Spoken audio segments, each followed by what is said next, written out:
यहाँबाट चाहिँ भत्ताभुङ्गे मन्दिर जान्छ।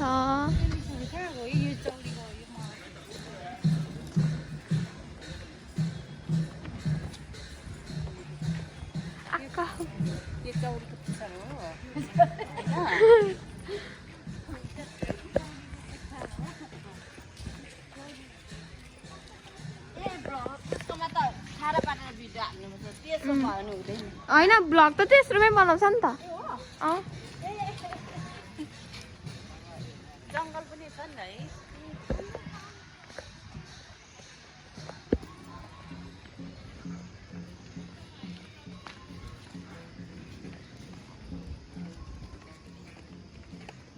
अब यहाँदेखि जानु चाहिँ 15-20 मिनट लाग्छ। यहाँ तल त कहाँ पो जान्छ? यता तल खोला जाने बाटो रहेछ यो चाहिँ। हेर्नुहोस्, मलाई नि थाहा थिएन। हामी जाने चाहिँ यहाँबाट हो भत्ताभुङ्गे दरबार। सो हामी यहाँबाट हिँड्दैछौँ।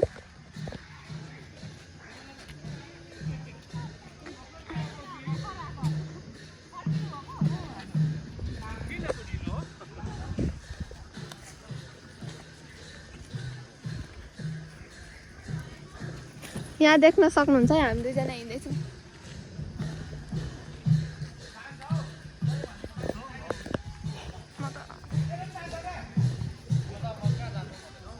कति टाइम लाग्छ हामी पुग्नुलाई चाहिँ? अब 15-20 मिनट। यस्तो धेरै लाग्छ र? माथि छ नि त टपमा। यहाँनिर चाहिँ खानाको सामानहरू ल्याउनु भइरहेछ।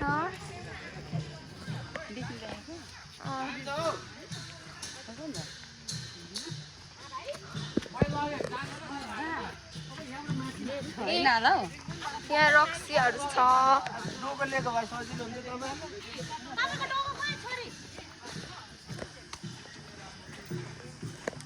आफै मोर छ अघि त भएको थियो। उहाँ आमा छोरी सँगसँगै हिँड्नुहुँदैछ हामीलाई छोडेर। माथिदेखि बोजूहरू झर्नुहुँदैछ।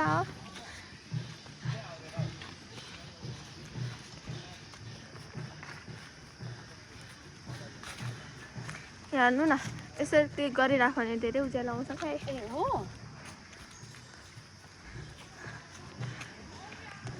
म चाहिँ भ्लगर भइरहेको छु।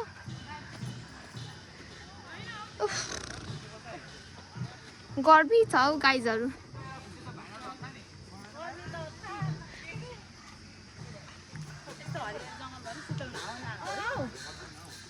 यति हरियो पर्यो हुँदा पनि हावा चाहिँ अलिक चलेको छैन।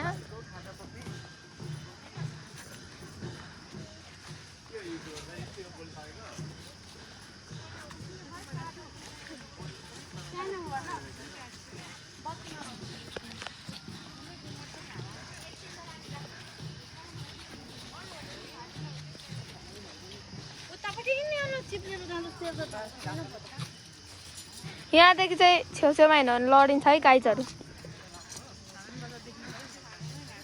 चिसो चिसो पानी खानु मन लागेको छ।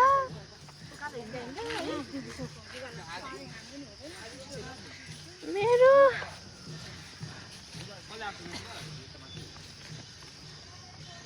भाइहरू त कहाँ माथि पुगिसक्यो होला। 4 जना थियो तिनीहरू। अघि कहाँ पुग्यो। गर्मी चाहिँ अति नै छ है यहाँ। हामी ऊ तलदेखि यहाँ माथि आइसक्यौँ है।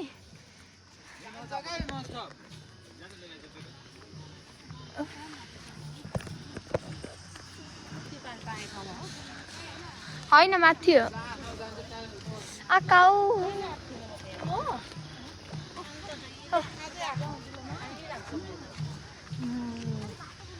यहाँ बोजूहरू गर्नु भयो है। हेलो बोजू भन्नु न। बोजू हेलो भन्नु न। आउनु भएको छ त नि। उहाँ बोजूहरू गर्नु भएर यहाँ मलाई पनि गर्मी हुँदैछ।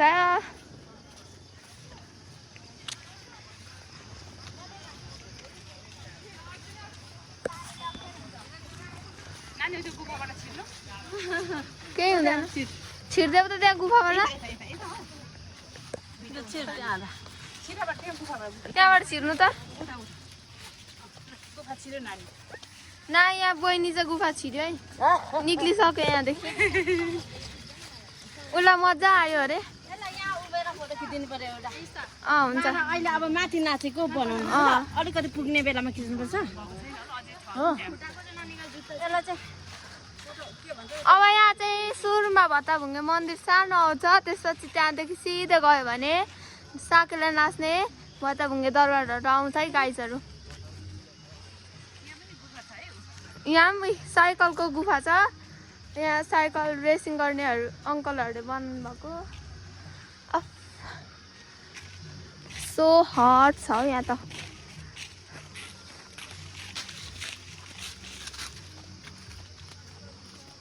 लड्ने बेला भइसक्यो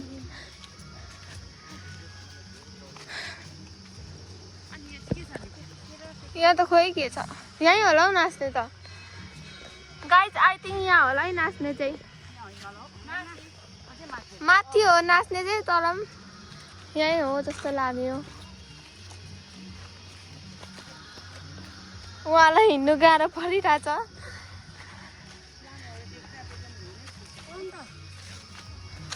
मेरो उता बिग्रेको छैन नि भरे मजाले नाचेर उफ्रिँदा चाहिँ फुस्की जान्छ मैले चाहिँ ठिक्क लगाएको नि अब यो सुनझऱ्यो भने त खत्तम है खत्तम ग्यारेन्टी चाहिँ हराएमा डर छैन सुनभन्दा कम छैन हराएमा डर छैन बहिनी त अगाडि अगाडि हिँड्नु सक्नुभयो यहाँनिर चाहिँ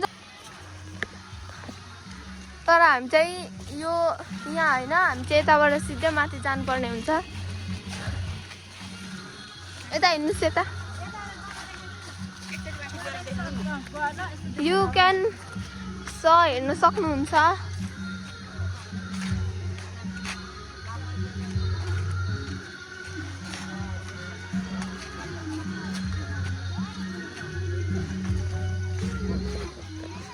देख्न सक्नुहुन्छ पर धान नाच्दै हुनुहुन्छ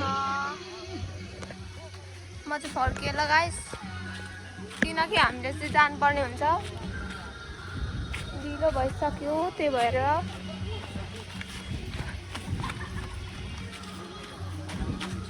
उहाँहरू अगाडि पुगिसक्नुभयो उहाँ पर पुगिसक्नुभयो सबभन्दा फर्स्टमा तर म पनि आइपुगेँ पक्नु यहाँनिर चाहिँ टोइलेट रहेछ उहाँ देख्न सक्नुहुन्छ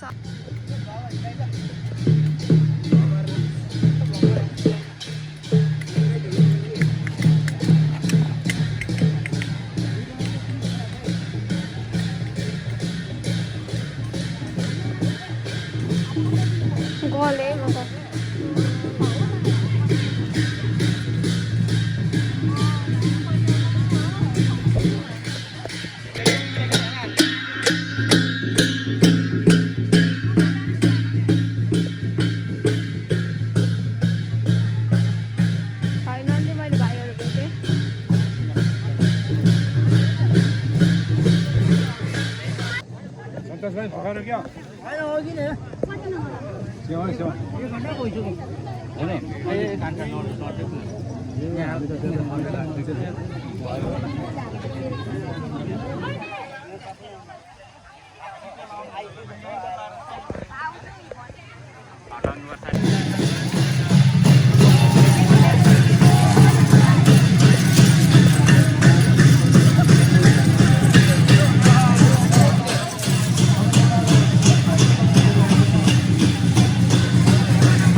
सबैजना बिजी छौँ। धन्यवाद छ। आज चाहिँ नि यो धरान 13 को किरात राई आयोग कार्य समितिले आयोजना गरेको यो चाहिँ नि साकेला उभौली पर्वको यो चाहिँ नि उद्घाटन कार्यक्रम भन्छु म। आजदेखि साकेला उभौलीको नाचगाना, साकेला सिली नाच्ने काम सुरु हुन्छ। यस कार्यक्रमका अध्यक्षज्यू, कार्यक्रममा मञ्चमा आसीन विशिष्ट अतिथि वडा नम्बर 13 का अध्यक्षज्यू र किरात राई आयोगका सम्बद्ध विभिन्न वडाका नेतृत्व तथा सदस्यज्यूहरू र किरात राई यो साकेला सिली प्रदर्शनीसँग सम्बन्धित रहेर विभिन्न सङ्घ संस्थामा कार्यरत सम्पूर्ण आदरणीय मैले मान्नुपर्ने महानुभावहरू, उपस्थित सम्पूर्ण साकेला सिली प्रदर्शनकर्ता, नृत्यकर्ता भनौँ न, साकेला सिली प्रस्तुतकर्ता जीवहरू, पत्रकार मित्रहरू, सबैजनालाई हार्दिक अभिवादन, सेवा, नमस्कार भन्न चाहन्छु। अब यो अत्यन्तै राम्रो ठाउँमा हामी भेट्यौँ, अत्यन्तै ऐतिहासिक ठाउँ है, अत्यन्तै हेर्दाखेरि राम्रो ठाउँ पनि। यो ठाउँ किन राम्रो छ त हेर्दाखेरि भन्दाखेरि यो ठाउँ चाहिँ प्राकृतिक ठाउँ हो। यहाँ मान्छेले चाहिँ नि होइन अतिक्रमण गरेर घरहरू बनाएका छैनौँ, बाटोहरू बनेका छैनन्। त्यसले गर्दाखेरि यो हरियो रमाइलो ठाउँ है, प्रकृतिको दर्शन हुने ठाउँमा चाहिँ नि प्रकृति पूजकहरूले नै आज साकेला सिली नाच्न पाउनुको खुसी अलग्गै छ। अत्यन्तै धेरै नै छु। यहाँहरू सबैजनालाई मेरो कुरा सुन्नका लागि भेला हुनुभएकोमा सुरुमै धन्यवाद दिन चाहन्छु। 2-4 कुरा राख्न चाहन्छु। मैले बुझे जस्तो ठ्याक्कै बुझ्नुपर्छ भन्ने जबरजस्ती मेरो छैन, तर मेरो बुझाइमा मान्छेको विकास भनेको प्रकृति, संस्कृति र प्रविधिले हुन्छ। हामी 3 चुला पूजक, त्यो 3वटा चुलासँग तपाईँ तुलना गर्न सक्नुहुन्छ। एउटा चुला प्रकृति, अर्को चुला संस्कृति, अर्को चुला प्रविधि। प्रकृति भनेको हामीलाई थाहा छँदैछ है, हाम्रो शरीर आफैमा एउटा प्रकृति हो। हामी अक्सिजन बिना बाँच्न सक्दैनौँ, हामी खाना नखाई बाँच्न सक्दैनौँ, पानी नखाई बाँच्न सक्दैनौँ। यो एउटा प्रकृति हो भने संस्कृति भनेको चाहिँ हाम्रो सोच विचार हो। हाम्रो सोच विचार, हाम्रो मनोविज्ञान, हामी कसरी सोच्छौँ, हामीले हेर्दा यो रुखलाई कसरी हेर्छौँ, हामीले हेर्दा माटोलाई कसरी हेर्छौँ, हामीले हेर्दा ढुङ्गालाई कसरी हेर्छौँ, हामीले हेर्दा समुद्र र आकाशलाई कसरी देख्छौँ भन्ने कुराको नजरिया हाम्रो संस्कृतिले तय गर्छ। त्यसले गर्दाखेरि शरीर हाम्रो प्रकृति हो भने हाम्रो सोचाइ, हाम्रो विचार, हाम्रो छैन तपाईँको छैन मनोविज्ञान चाहिँ के हो त भन्दाखेरि हाम्रो संस्कृति हो। हाम्रो संस्कृति अनुसारको हाम्रो सोच विचार हुने गर्छ। विभिन्न जात जातिका विभिन्न संस्कृतिहरू छन्, ती संस्कृति अनुसार हाम्रो जातीय स्वभावहरू फरक छ।